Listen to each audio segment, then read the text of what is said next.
I'm Julie Legg, author of The Missing Piece and diagnosed with ADHD at 52. Welcome to ADH Difference. In this episode, I chat with Angela Raspas, Sydney-based business coach and mentor, fellow author, and also a fellow late diagnosed ADHDer. We talk about her move from corporate to self-employment, some of the strengths and challenges that an ADHD business owner faces, and also how her personal experience has impacted the way she coaches and mentors. It's wonderful to see you again, Angela. Thank you very much for making yourself available. Could not be kept away from continuing the conversation we started when I was visiting. Delighted to be here. I know, it was great. And for our listeners, it was wonderful to meet you in person a couple of weeks ago now. So Angela, you're Sydney-based. You're a business coach and mentor. You're an author. And you've also been late diagnosed with ADHD. We could almost split your story into two, the undiagnosed and post-diagnosis. So you've got a great story to tell, and you've got a very rich and full, busy working life. I'm wondering if let's just let you roll and that could be dangerous. and to share your story. How did you get into being a coach, let alone writing a book, let alone your learnings now post-diagnosis? Oh my goodness, it is such a before and after thing. I am still obviously the same person, but that whole concept of a new pair of glasses to see the world with that ADHD lens, to see myself, my behaviors, all of the things I have and haven't done in life through that ADHD lens just gives you a whole different perspective on so many things. I mean, just to give you the best classic example of now I look back and go, when I was in New Zealand, I was working for way back when in the late 80s, the Auckland Sun newspaper, if anyone remembers that one being around. I'd been there, I dropped out of uni because I wasn't doing very well, even though I did brilliantly at school. Once I got to uni, the wheels fell off the bus because there was no structure and I was living with my boyfriend and best friend, having fun.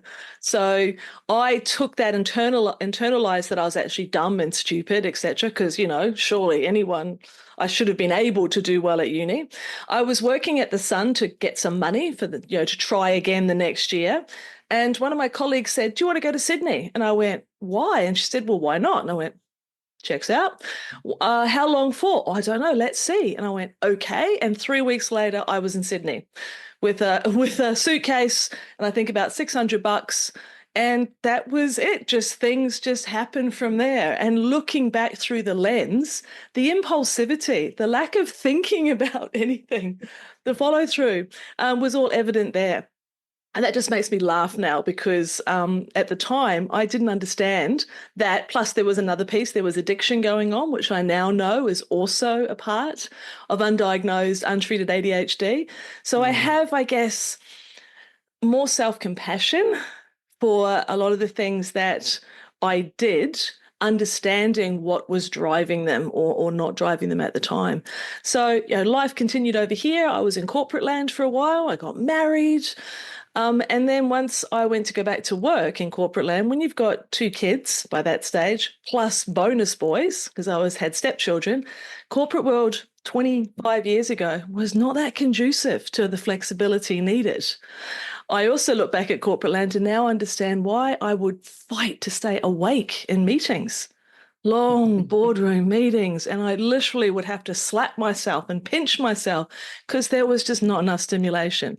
But again, I just thought that I lacked focus and all of these things back then. So that's why I went down the self-employment route. I needed the flexibility. I wanted the freedom.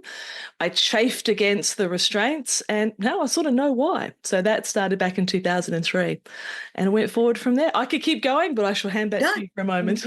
No. I was thinking a few things. I think with ADHD undiagnosed, I talk about sink or swim a lot. And, I think as it turns out, we're really good at dog paddling, or at least staying afloat, or if not, learning to swim really well. And we don't necessarily understand why, but we do. And it's part of our survival process. trying to further ourselves or get us through, or maybe subconsciously getting those dopamine hits that we didn't know we needed. Yeah. So you got yourself into self-employment, and was this business coaching a natural step for you after your corporate life? Well, it didn't actually start there. Where it was is that I was in marketing, events, sales, trade marketing, that sort of thing. And what I noticed was that I had another little business on the side, of course I did, called Best Wishes, where I'd read about in a magazine in America, a parenting magazine, this woman who'd started this service where she put together welcome packs for real estate agents to give to new people moving into the area. I thought, that's a good idea. So off I went and raced around with, baby in the little cart beside me to all the real estate agents and all the local businesses and put together these packs. I charged the local businesses to appear in the pack. I charged the real estate agents for the packs. I color coordinated them in their corporate colors. And then people in the pack started saying to me, this is really working for me. I love this. Could you help me with my marketing? And I went, I've been asked now about half a dozen different people. I think there's something in this. And hence, Ideas into Action, my little marketing consultancy, was born. And it was one of those an idea that had its time, like it was just the right place, the right time. I had a lot of marketing nous, and I'd studied also at TAFE at night because I was determined to get some sort of qualification after dropping out of uni. And it grew. And I ended up getting a casual staff member to help with this new fandangled thing called social media, and it grew, and I ended up with 3 part-timers or casual employees who used to work in our spare room. We'd push away the Bakugan and the Barbies and work there. And then it grew, and I went to serviced offices and had like full-time staff, and then it grew. So I bought an office in Chatswood and had there was 5 of us, and it was just going along swimmingly.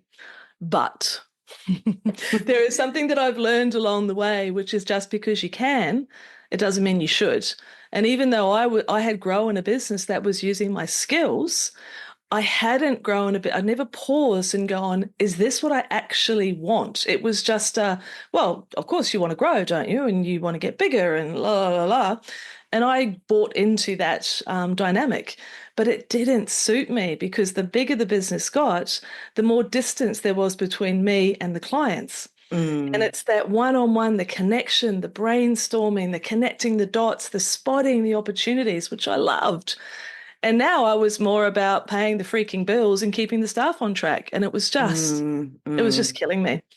So that was back in about 2011. So I'd been running the business for about 8 or 9 years.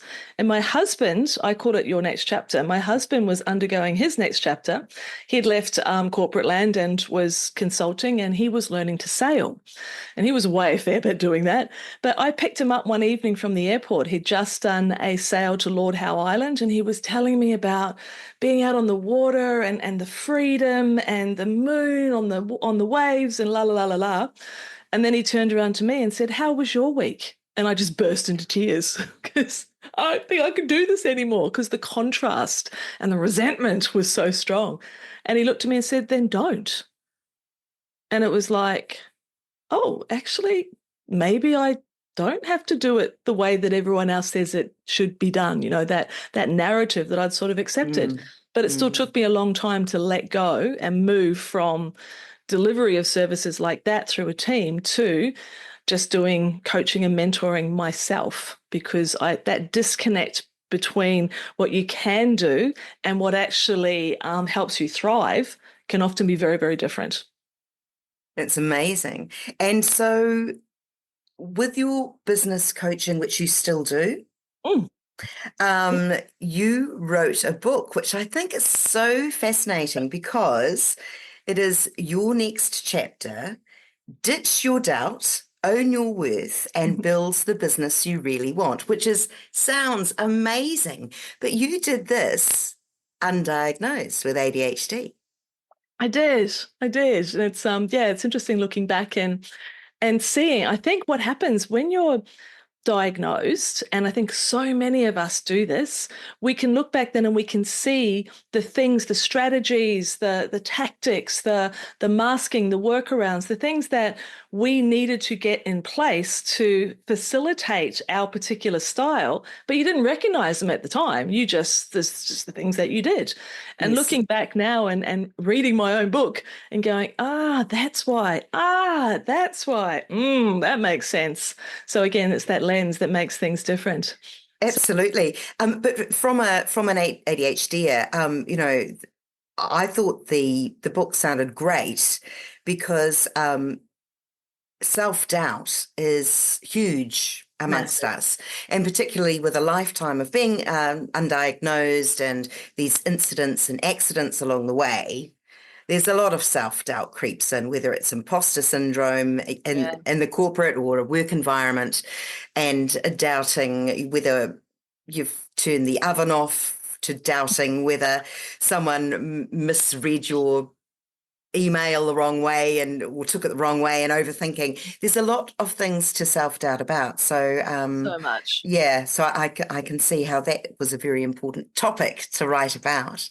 It was just utterly essential. And just on that point, all the women that I've worked with over the years, I've worked with a lot of men, but I specialize in working with women. And self-doubt was huge anyway. I did a couple of 2-day events over here, and I had people, this is going back a few years, I had people fill out like a survey, you know, what's holding you back from building the business you want? Oh, I don't think I can. I don't think I'm up to this. I'm not as good as that. Like self-doubt, 98% of people were basically saying it's me. It's me that's holding me back. And I thought, well, that was rampant in women.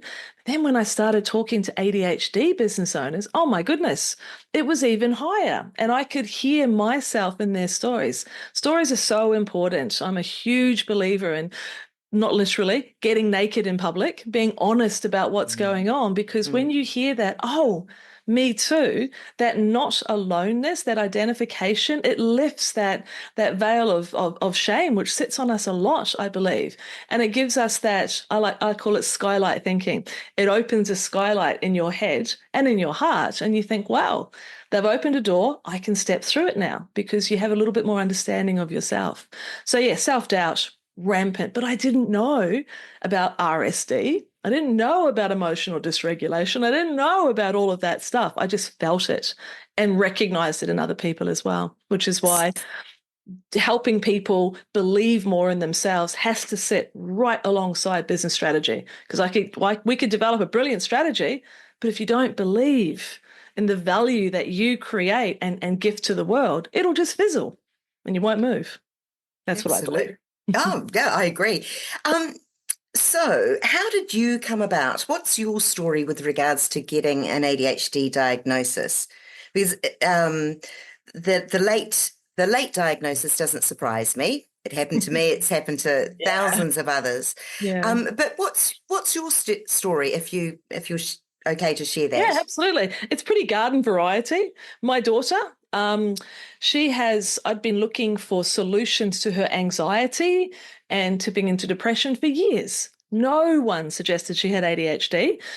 She was a perfectionist. She did really well at school. All the signs were there now, but again, she's one of those young women who slipped through the gaps because she didn't exhibit a lot of the behaviours that they were looking for at the time. But finally, at the ripe old age of 19, it was suggested perhaps that was what was under the surface. And when she was diagnosed, I started reading the material and going, oh, well, I see possibly. And I said to her, I'm thinking, Charlie, that this might be me. To which she went, oh, duh. Why do you think it took so long for me to get diagnosed? Because you thought everything I was doing was normal. So we've got through that, but she was right. And so I pursued a diagnosis based on that. And also a good friend of mine who I do these long walks around Narrabeen Lake here on the northern beaches in Sydney was diagnosed as well. And she would say things to me like, I think you're one of us. And when, I'd be apparently exhibiting particular behaviors, the squirrel behaviors when we're talking and walking and zapping all around subjects, etc. And I would keep resisting that and saying things like, oh, you just think everybody is now that you're diagnosed. But once Charlotte was, and I started reading the material, I couldn't ignore what was right in front of me. So my diagnosis took a little bit longer because I mentioned before that I have addiction in my background. I've been sober now for 18 years next week, so that's fantastic. But I had to go through some extra hoops so that the psychiatrist could feel confident that it wasn't that I, you know, sort of unwired my brain in some ways because of the addiction, because of the alcohol. But we got through that. I spoke to an addiction specialist. He checked all my brain out through talking, found my school reports finally in New Zealand, and they filled in all the gaps. And it was like, boom, yes, you're combined. Absolutely. And yeah, went from there. So that was 53. 53. I was like, yeah, wow. It took a long time. May I say congratulations on working hard at beating your addiction. And it is so common for undiagnosed as a form of self-medication. Absolutely. When you don't have the tools and understanding to know that, it's unsafe and not healthy and all of those things. It's quite common. Yeah, quite common. All sorts of addictions are quite common. So and you it's did. really related to that self-belief piece you touched on before. To me, it was a low self-worth issue. And now understanding, spending some time with therapists and an ADHD coach, understanding what was driving some of those beliefs and that disconnection from self-worth, Brené Brown opened that door for me. And seeing that the escape, the numbing, was an attempt to, I feel like crap.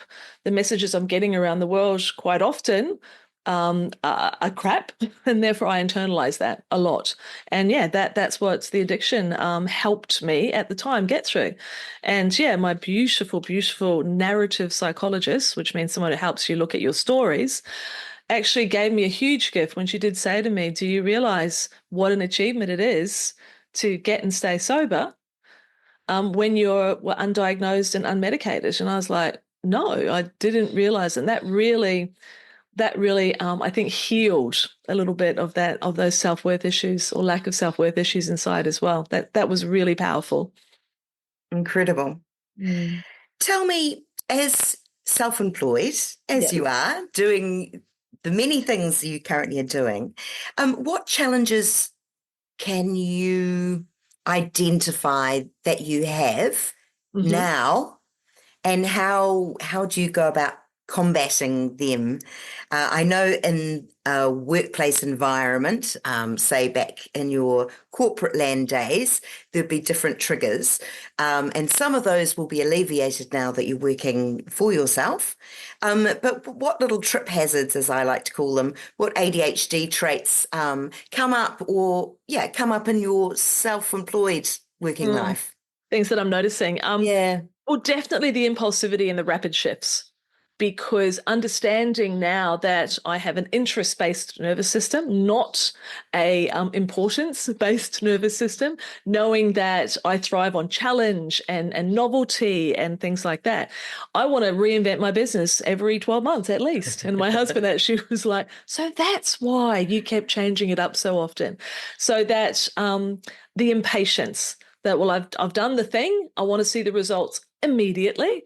And if I don't, then obviously I've done the wrong thing and I should try something else. So that bouncing from thing to thing to thing. If I'm unconscious, if I haven't got my awareness dialed up, if I'm not physically or mentally, emotionally traveling well, I can be far more impulsive than is good for me, my business, or my clients. So that's a work in progress. I am medicated, which does help, definitely does help my focus without a doubt, but it's still there. Consistency.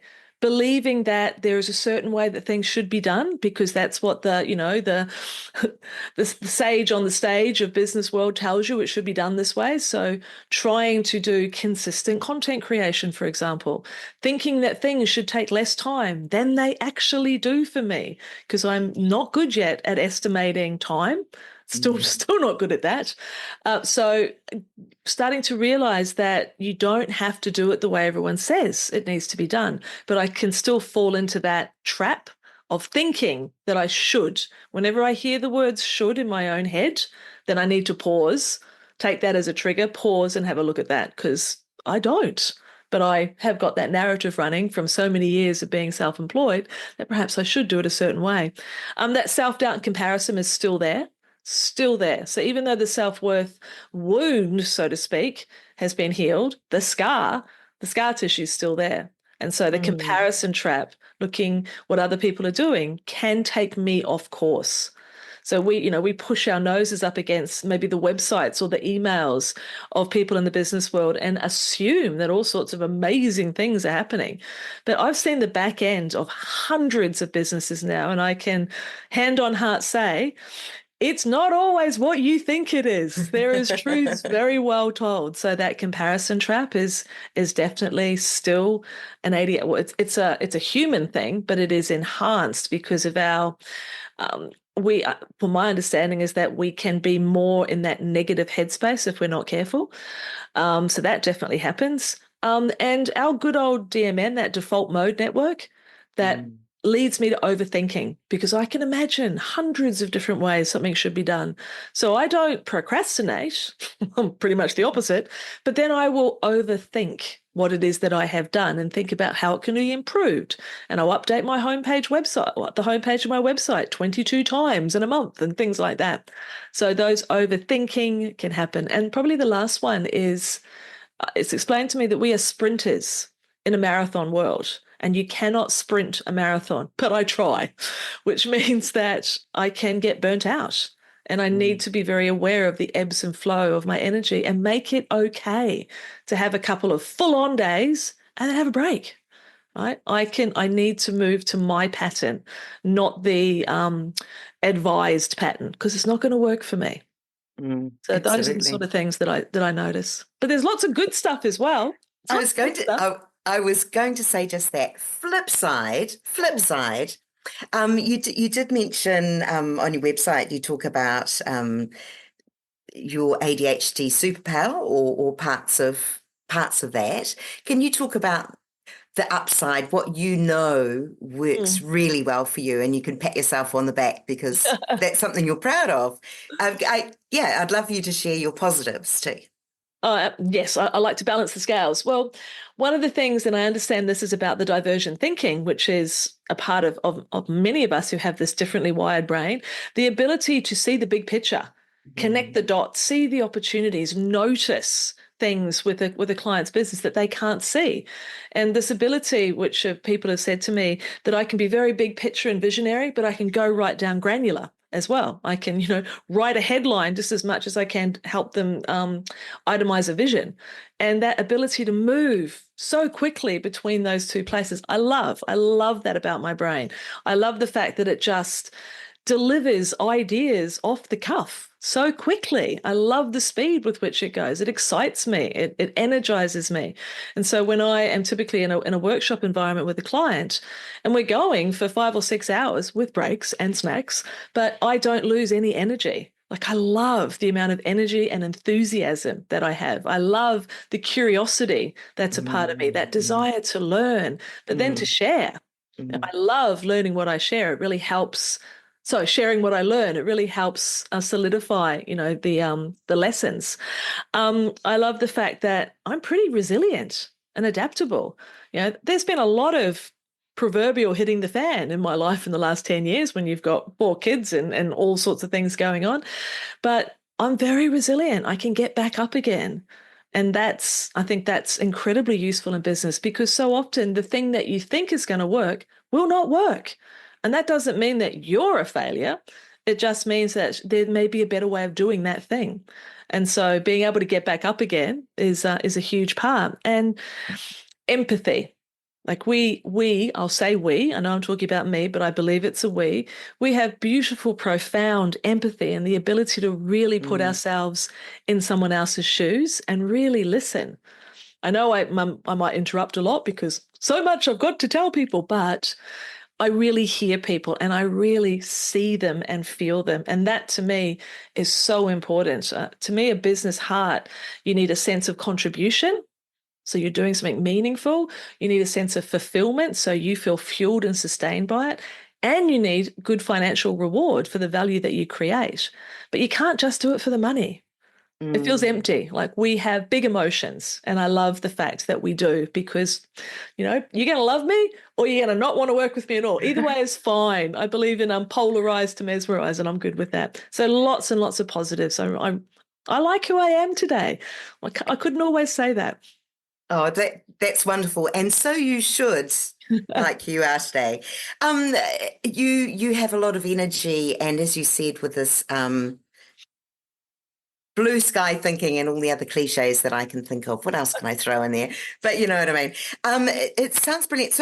So what sort of who would come to you for coaching? Where are they at in their business? Are they starting out? Have they come across a roadblock that they're? What are your clients like? I think it's a great question because there's different sorts of, like I call myself a coach and a mentor because I don't, a coach, a pure coach, really just ask questions.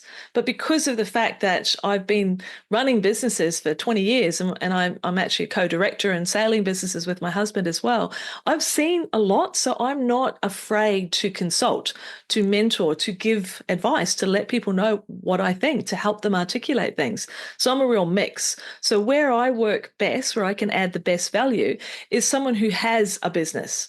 They've had that business for at least 2 or 3 years because I want to see what they've done, because that then allows me to see where the gaps are. And that's where I can really sink my teeth in, rather than someone who's going, I'm thinking of starting a business, wonder what it might be. That to me, I can't add as much value there. So usually it's service-based businesses because I use products, but I don't really market them. I don't know how to make you sell more shampoo. That's just not my thing. It's really purpose fueled businesses. I often say that next chapters are built on skinned knees. So it's often the lessons that we have and have gone through which shorten and sweeten the journey for others, i.e., I ran a marketing agency for a long time. And I shouldn't have run it for that long because it was not fueling me. And I don't want another person to have a business and think that it has to be this way when they could make changes that leverage their natural strengths and skills and interests, and they'll find that they will flourish more. Now, I don't believe in that if you do what you love, you'll never work another day in your life. Nice story. But no, you still have to work, but you don't have to feel trapped by your business. And so people that are open to allowing me in and allowing me to work with their ideas and to, I call it recalibration. It's not reinvention, because often your instincts are good. There's just areas that you can't cover yourself because you're standing on the spot. It's why I have a coach and mentor, because there's shit about me that I can't see the forest for the trees. So that's where I add the most value as someone who has a business but knows that there's more potential sitting Right. in as well as their business. And I want to help pull it out and help them. That sounds a magical service that you're offering, not only for neurotypicals, but for those with ADHD, women with ADHD, like late diagnosed women with ADHD, yeah. also going through the whole thing. And due to your understanding about some of those trip hazards, I can see, as you alluded to before, just creating a strategy, unless it's personalized, not only to the business, but to the business owner. Yes. It's not really going to, it's just going to be a list, isn't it? It's not going to be activated. So all your links and bits and pieces will be in the copy of this podcast. So if anyone wants to go and check out Angela and your services. And so you do you do any one-on-one in the New South Wales area, or is it mainly online? How do you work? Oh, if you're physically close to me, I love getting started face to face. There's nothing like the energy of being in a room on a table, well, not on the table, but working at the table, the post-it notes and the flip charts and the colored pens and really working through it. There's that real connection from brain to pen. But I've got clients in America and New Zealand, all over Australia. So it can be done on the beauty of Zoom as well. It's Brilliant. there's two bookends to it. There's strategy, because you've got to have strategy, but there's also self-leadership, which is it's important for everybody, but it's especially important for us ADHDers. And self-leadership has components to it. I can very happily give you a wee diagram that you can pop on the page if you like. But the first point is self-knowledge. Okay, so you need to know who you are, what's important to you, what are your strengths, what are your values. Because when we really do the deep dive and get the clarity on that and what you want to, what you believe in and want for your clients, then we can design or redesign, recalibrate that business so that it is leveraging what comes most naturally to you. That makes a business much more sustainable. So that's done. There's prep work. We work in a workshop environment where we pull the business apart and sort of put it back together in a new way. And then mentoring can happen after that to keep that momentum, because there's a thing which I call the kadonk factor. Right. So you can be in this workshop or whatever the case is, at a conference or whatever, and you're so excited and you're so motivated, everything's going to be different. Then you get back to your real life and kadonk. It just feels really hard. Again, it's like, oh, what was I thinking? And that's where the ongoing support it's really important to make sure that, you keep moving forward. So I like No more kadonking. No more kadonking. Well, kadonking is sort of inevitable, but we're not going to let you stay down there. We're going to lift it back up again. Well, it is. That sounds amazing. Angela, it was so lovely to chat to you again. Thank you so much. You're welcome. And I'm sure ADH Difference listeners will get a lot out of this podcast. So thank you. Hope so. You're most welcome. And we will talk again soon. That would be wonderful. Take care.